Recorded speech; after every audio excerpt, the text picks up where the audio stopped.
বছর ঘুরলেই রাজ্যে পঞ্চায়েত নির্বাচন। তার আগে উত্তর দিনাজপুর জেলার রাজনীতিতে ফের সক্রিয় প্রাক্তন কংগ্রেস সাংসদ দীপা দাসমুন্সী।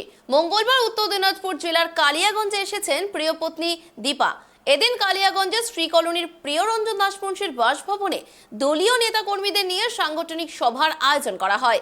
দীপা দাসমুন্সী ছাড়াও বৈঠকে উপস্থিত ছিলেন ব্লক কংগ্রেস সভাপতি সুজিত সরকার ও শহর কংগ্রেস সভাপতি তুলসী জয়সওয়াল সহ অন্যান্য নেতৃত্ব।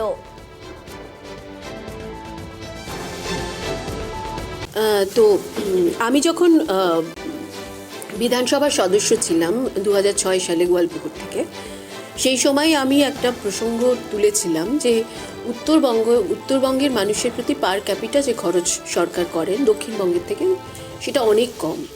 কাজেই উত্তরবঙ্গে যদি সমানাধিকার দিতে হয় তাহলেই উত্তরবঙ্গ যে অবহেলিত, উত্তরবঙ্গ পিছিয়ে আছে, সেইটাকে আমরা সমান জায়গায় পৌঁছে দিতে পারবো এবং তার জন্য রাজ্যপালের হাতে ক্ষমতা দেওয়া উচিত।